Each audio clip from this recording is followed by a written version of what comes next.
Y'all know what's going on. Behind the scenes, PNP, Pigeons Planes, see you next year compilation. It's your boy Yoiski Terry Presume. We out here, baby. Take a look around. My name's Terry Presume. I am from Southwest Florida, Naples, Florida. I am a musician. I enjoy making music. I've been doing it damn near all of my life. Songwriter as well, hoping to get behind some very big artists as credentials in that field as well. And producer amongst other things, and orbiting this world like the alien freak that I am. And I express it through my music. So yes, that's me. I don't wanna be what I am. I don't wanna be what I am. Something that was really important around music is when I was about 8 years old, I wrote a poem, and it was like really cool, and it gained traction around the school, and teachers were like really loving it. And then I came back to school, and this Eminem song was like popping, and my little poem clout just went out the window. I said, what is he doing that I'm not? And I went home, and because at the time we didn't have no Spotify or streaming and things like that, and I just like played the radio and let the radio play for as long as possible until that song came on. And it came on like maybe like 5 times a day. And I was like, oh, he's adding melodies to his poems, and he's moving words in a way that I couldn't have fathomed pre-hand. And then started my rap career after that. Eminem was definitely a crucial part of me even finding out that I enjoy doing what I enjoy doing.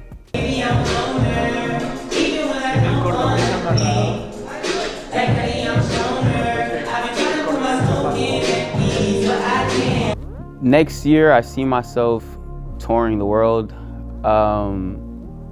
probably having 3 to 5 hot bangers of a single out, and working on a project that's probably going to shift the music industry as a whole.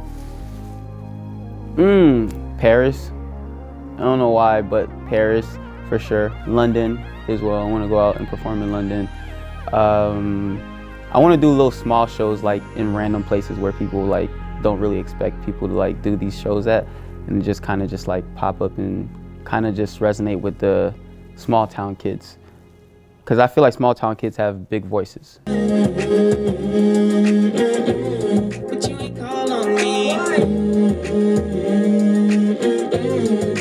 Loner. Literally, I'm an in the moment type of person, and that's just where I was at. That's where I am at. And just like realizing I'm alone at times, and it's not by choice. And I realized that I sometimes self-sabotage in a lot of areas in my life, and I just basically like expressed myself through that track and my struggles of dealing with things that I shouldn't be doing. And I think a lot of people can relate to that, because it's kind of hard breaking away from the things that you love, your vices. But we put forth the effort to do so. And that's what matters. I just want to congratulate people who put forth the effort. At least you try, we all try. The experience of working with Mike Dean was mad lit. I feel as if I got to see the inside works of what makes him great, and how he shifts around on these synths and can add these little increments that we don't see, and little nuances that I don't hear in music. He really brings life to the track. You know, he hears a good track and he knows how to make it great. And if it's already a great track, he knows how to make it phenomenal.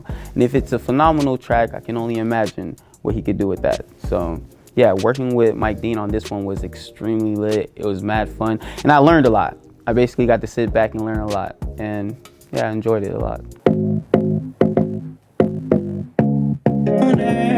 Even when I don't wanna. The best piece of advice that I've gotten thus far is that slow is fast.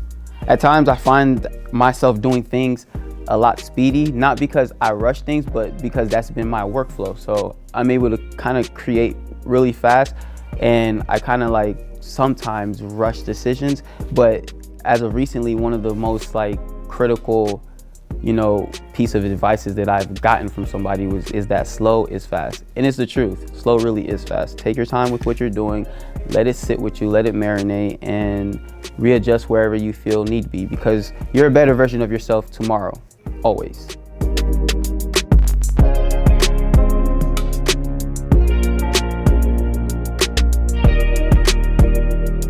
take your time. Literally, there's no rush to it. Take your time.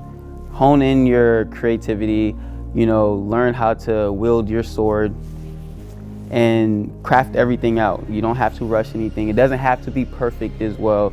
Just take your time. Everything will make sense when it makes sense. So just take your time. That's what I would give to the upcoming generations. And also, fuck boundaries. Boundaries are just mad annoying. If you're doing something and other people don't like it or it doesn't resonate with them, but it resonates with you and you love it, do it for that cause. Because if you let other people get into your ear, you'll be extremely disappointed by the things that happen because of said people who are in your ear. But if you do something that you want to do and it works out, great. If you do something that you want to do and it doesn't work out, also great, because now you're not mad at nobody. You just readjust. So yeah, do what you want to do for you. That's my advice to the upcoming generation of artists. It's a no for you been capping. You ain't call on me. How the hell I felt for you, but you ain't fall on me. That's why. My roadblocks for creativity is just like a speed bump per se. It's like I could continue driving. The road gets bumpier, but I don't want to drive on a bumpy road. So I just kind of just fall back. I just intake a lot more creativity. When I'm not, you know, outputting it, I just like intake it. So if I hit a roadblock, I'll just fall back and watch a movie, watch several movies. I go and live life to the fullest. I forget about the roadblock and the writing and or processes of creating. I just live life ultimately. Watch a lot of movies. I listen to a lot of artists. I allow myself to find new artists and continue to live life and make memories. That's how I get past roadblocks. I just live life, make memories, and it's crazy on how the song finds you after you do that. So everyone here is shooting a music video? but I don't think at the same time though. Okay. Yeah. I mean, yeah. Yeah, I mean, it's crazy because I feel like you guys are probably already listening to them. It just kind of just hit me right now. But there's a duo called Paris, Texas, and I think they're really lit. They have a project called Boy Anonymous, extremely lit, and I love the song Force of Habit off of there. I think it's a force of habit. Yeah, real lit. I love y'all if y'all see this.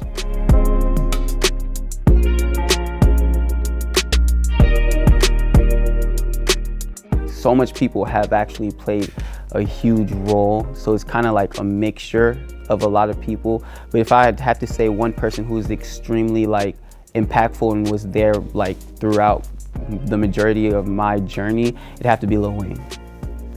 Yeah, and it's because like I grew with Lil Wayne, and Lil Wayne actually, through just living and being, showed me that I can do and be whoever I want to be, that there really is no box. You know, you can go from hot boy to lollipop. You know, he went from street boy to rock star real quick, and I love that about him. He wasn't allowing other people to get in his ear.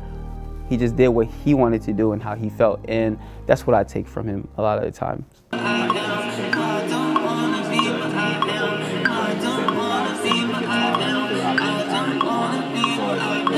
The album that changed my life is Blonde by Frank Ocean. Boundaries were broken. Made me feel normal. Not many tracks or albums and projects can make me as a creative feel like I'm not distorted in the music that I make.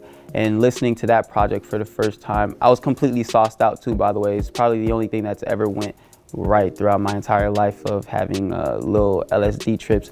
But yeah, Blonde by Frank Ocean, completely the most impactful. It's just extremely different, and he's a big like walking middle finger to society, and I love that, and he expresses it through music. There's no boxes that you can put him in, and I love that about him a lot. I literally knew the words to every song the very next day. I was surprised. That never happens. Baby, I'm a loner, even when I don't wanna be. I don't like honey, I'm a stoner. I've been trying to put my smoke in at ease, but I can't. Apart from being on the See You Next Year album, I'm going to be working on some music, as stated before, that's going to shift everything. That is a goal that I have in my mind. It's been subconscious, but now it's a conscious thing. I'm moving with a lot more intent, And I'm trying to have this open revenue for kids who don't like to be boxed in. And I'll be their fucking hero. Their savior. Not really, but kind of. That's good. Music saves people. God, that was nice.